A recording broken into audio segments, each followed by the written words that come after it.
केसी Samota YouTube channel पर आप सभी का स्वागत है। साथियों, आज के व्याख्यान में हम एक बहुत ही महत्वपूर्ण और संवेदनशील विषय पर संक्षिप्त परिचर्चा करेंगे। साथियों, प्रकृति में दो तरह के संसाधनों का मुख्य रूप से विवेचन किया जाता है, प्राकृतिक संसाधन और मानवीय संसाधन। दिनों दिन हम देख रहे हैं कि विकास की इस अंधी दौड़ में मानवीय संसाधनों का प्राकृतिक संसाधनों पर दबाव निरंतर बढ़ता जा रहा है, जिसके दुष्परिणाम भी पृथ्वी ग्रह पर निवास करने वाले सभी जीव जंतुओं को, जीव जगत को उठाने पड़ रहे हैं। ऐसे ही संसाधनों के संदर्भ में 15वीं-16वीं शताब्दी में पश्चिमी भारत से संत जाम्भोजी ने डीप इकोलॉजिस्ट के रूप में, ग्रीन पॉलिटिकल थ्योरी के फाउंडर के रूप में और एक पर्यावरणविद के रूप में, पारिस्थितिकीवाद प्रवर्तक के रूप में अपने 29 नियमों का प्रतिपादन किया, जहां उनका कहना है, सिर साठे रूक रहे तो भी सस्तो जान। लगभग 200 साल बाद जाम्भू जी के इन्हीं आदर्शों को अपनाते हुए बिश्नोई समुदाय की 363 महिलाओं ने पेड़ों की रक्षा के लिए अपना बलिदान दिया। पूरी दुनिया की ज्ञात इतिहास में पश्चिमी भारत में बिश्नोई पंथ की इन महिलाओं का यह बलिदान अविस्मरणीय भूमिका के रूप में आज भी भारत को गौरवान्वित करता है।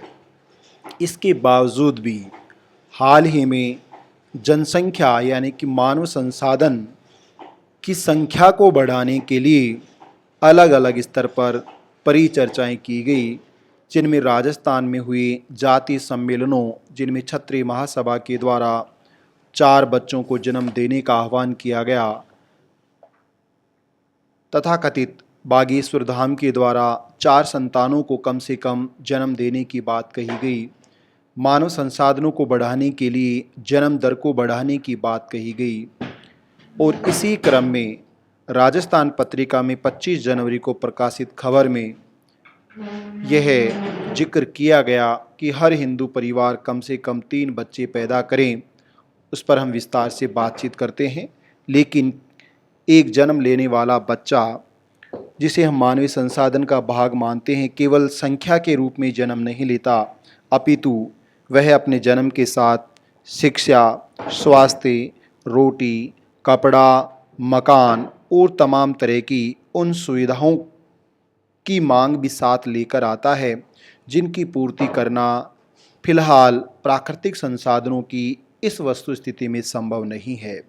तो क्या जो शिक्षित युवा वर्ग है, उन्हें प्रकृतिवादी होना चाहिए, पर्यावरणवादी होना चाहिए, मानवतावादी होना चाहिए, पारिस्थितिकीवादी होना चाहिए, इको फेमिनिस्ट होना चाहिए, अथवा प्रकृति पर दबाव बढ़ाने का समर्थक होना चाहिए? इस पर तो वे खुद ही विचार करेंगे।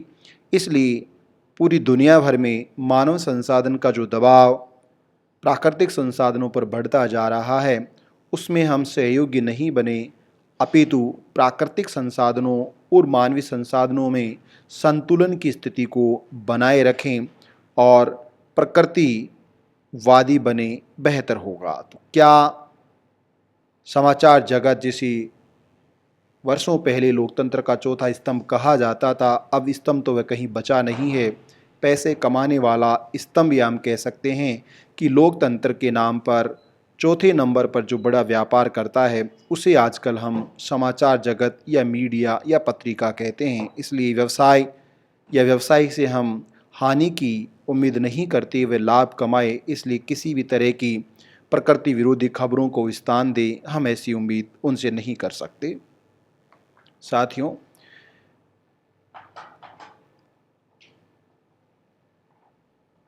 हर हिंदू परिवार कम से कम 3 बच्चे पैदा करें, विहिप महाकुंभ में बैठक केंद्रीय मार्गदर्शक मंडल का आह्वान। इससे पूर्व भी ऐसी खबरें आई जिन पर मैं विस्तार से नहीं जाना चाहता, लेकिन लेटेस्ट जो 25 जनवरी 2025 को खबर है, उस पर हम बातचीत करेंगे। प्रयागराज महाकुंभ में विश्व हिंदू परिषद के केंद्रीय मार्गदर्शक मंडल की शुक्रवार को हुई बैठक में हर हिंदू परिवार को कम से कम 3 बच्चे पैदा करने के लिए प्रेरित करने का निर्णय लिया गया। इसको लेकर अभियान चलाया जाएगा। बैठक में शामिल संतों ने हिंदू समाज में घटती जन्म दर पर चिंता जताई। बैठक में कहा गया कि अयोध्या के बाद अब मथुरा और काशी के मंदिरों की पूर्ण प्राप्ति पर फोकस होगा। 1984 के धर्म संसद में अयोध्या, मथुरा, काशी तीनों मंदिरों को लेकर पारित प्रस्ताव पर विविध संकल्पबद्ध है। बैठक में शामिल शीर्ष संतों ने दावा किया कि हिंदू समाज में घट रही जन्म दर के कारण जनसंख्या में असंतुलन हो रहा है। वो प्रकृति में असंतुलन की बात शायद जानते नहीं। इसे बनाए रखने के लिए जन्म दर को बढ़ाना जरूरी है। बैठक में मंदिरों को सरकारी नियंत्रण से मुक्त करने की मांग भी उठी। बैठक में कहा गया कि देश भर में हिंदू मंदिरों को सरकारी नियंत्रण से मुक्त करने का जागरण अभियान प्रारंभ किया गया है। आंध्र प्रदेश की विजयवाड़ा में बड़ी सभा से इस अभियान का शंखनाद किया जा चुका है। मंदिरों का प्रबंधन भक्तों को सौंप देना चाहिए। माहेश्वरी समाज रीजनरेशन बढ़ाने की कवायद। तय उम्र में शादी तो 1 लाख, तीसरी संतान पर 51,000। कैरियर के प्रति जागरूक युवाओं के देर से शादी करने और 1 बच्चे तक सीमित होने से समाजों में रीजनरेशन रेट कम होती जा रही है। इसे देखते हुए माहेश्वरी, गुजराती और ब्राह्मण समाज ने समय शादी और बच्चों की संख्या बढ़ाने के लिए प्रोत्साहन नीति पर काम कर रहा है। माहेश्वरी समाज 21 की उम्र में युवतियों और 23 की उम्र में युवकों की शादी पर जोड़े को 1 लाख रुपए की एफडी देगा। वहीं तीसरी संतान होने पर 51,000 रुपए की एफडी देकर प्रोत्साहित करेगा।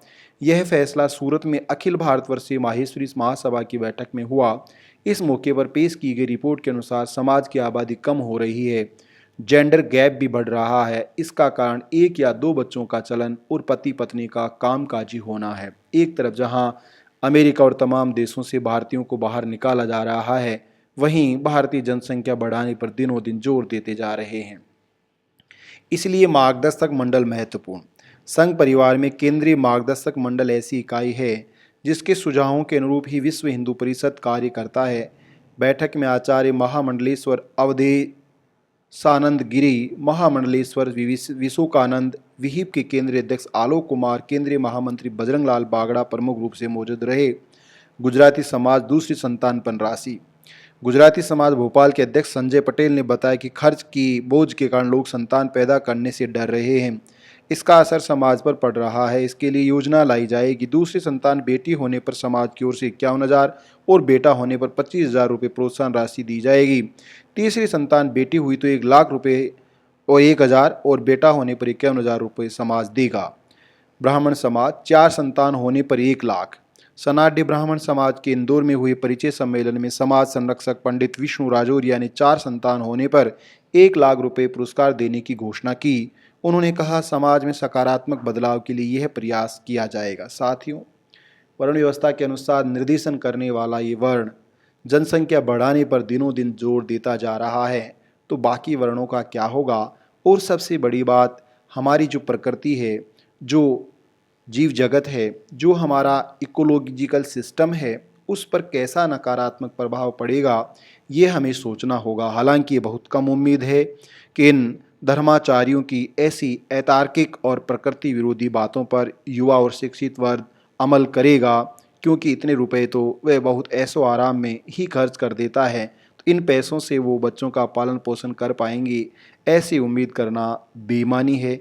फिर भी हमें देखना होगा कि प्रकृति की रक्षा के लिए मानवीय संसाधनों के बढ़ते दबाव को, जो प्राकृतिक संसाधनों को संकट में डाल रहे हैं, हमें उनकी परवाह करनी चाहिए। इसी के साथ आपका बहुत बहुत धन्यवाद। नमस्कार।